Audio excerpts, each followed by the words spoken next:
बिस्मिल्लाहिर्रहमानिर्रहीम। अस्सलामु अलैकुम everyone, welcome back to my channel Ayesha's home recipe.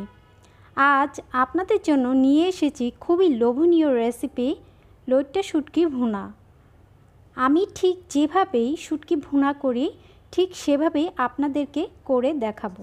চলুন দেখে নিই।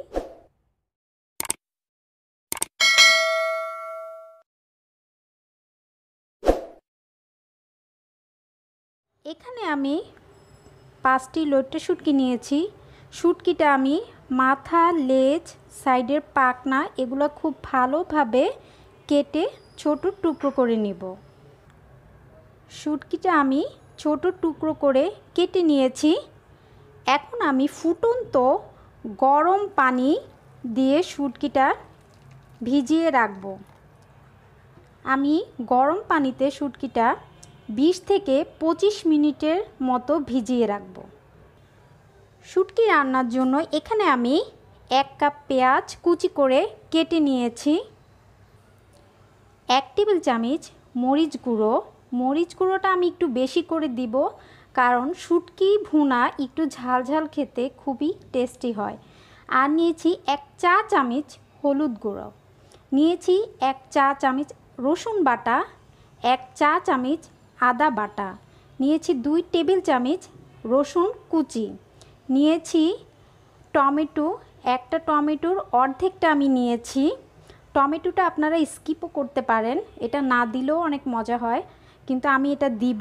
আমি সব সময় টমেটোটা দিয়ে শুটকিটা ভুনা করি, আমার কাছে অনেক টেস্টি মনে হয়। আর নিয়েছি আমি 6টি আস্ত কাঁচা মরিচ আর 3টি শুকনো মরিচ।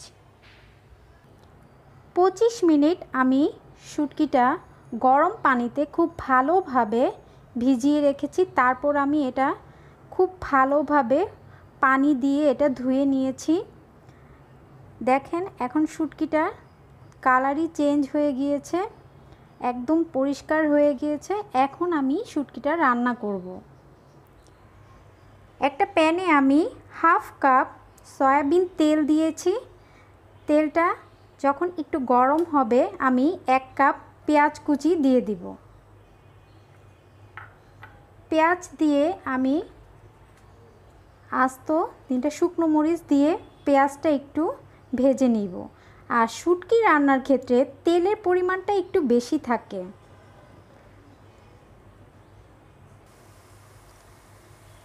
দু টেবিল চামচ রসুন কুচি দিয়ে দিব। আমি রসুনটা পেঁয়াজের সাথেই একটু নরম করে ভেজে নিব, একদম বাদামি করব না, হালকা একটু ভেজে নিব। পেঁয়াজটা যখন নরম হয়ে আসবে এই পর্যায়ে আমি 1 চা চামচ আদা বাটা আর রসুন বাটা দিয়ে দিব। আর সাথে টমেটো দিয়ে দিব। হলুদ গুঁড়ো 1 টেবিল চামচ, মরিচ গুঁড়ো 1 চা চামচ দিয়ে আমি মশলাটা খুব ভালোভাবে কষিয়ে নেব। মশলাটা একটু তেলের সাথে মিশিয়ে নেওয়ার পর আমি শুটকি দিয়ে দিব। আর দিয়ে দিব স্বাদ মতো লবণ। দিয়ে আমি শুটকিগুলো মশলার সাথে খুব ভালোভাবে মিক্স করে নিব। একটু আমি এখনও কোনো পানি দেইনি, আমি পানি ছাড়াই তেলের সাথে মশলার সাথে শুটকিটা একটু ভেজে নিব। শুটকিটা একটু প্রায় 2 মিনিটের মতো আমি মশলার সাথে একটু কষিয়ে নিয়েছি। এখন আমি অল্প একটু পানি দিয়ে দিব। পানি দিয়ে এটা ঢেকে রাখব 2 মিনিটের জন্য। চুলার আঁচটা মাঝারিতে রেখে আমি এটা 2 মিনিটের জন্য ঢেকে রাখব। ফিরে এলাম 2 মিনিট পর। শুটকি রান্না একদম শেষ। লইট্টা শুটকি কিন্তু খুব নরম থাকে। আর এটা আমি 25 মিনিটের জন্য গরম পানিতেও ভিজিয়ে রেখেছি, এটা রান্না হতে বেশি সময় লাগে না। এবার আমি আস্ত কাঁচামরিচ দিয়ে দিব। আর লবণটাও চেক করে নিয়েছি। আরও 2 মিনিট একটু আমি রান্না করে নিব। টমেটোগুলোও কিন্তু একদম শুটকির সাথে মিশে গিয়েছে। আমি শুটকিটা একটু চামচ দিয়ে একটু ভেঙে দিচ্ছি। শুটকি ভুনা একদম শেষ, আমি চুলাটা অফ করে দিয়েছি। এবার আমি এটা সার্ভ করে আপনাদের দেখাবো। এই লইট্টা শুটকি ভুনা আর গরম গরম ভাত অথবা খিচুড়ি দিয়ে খেতে কি যে মজা।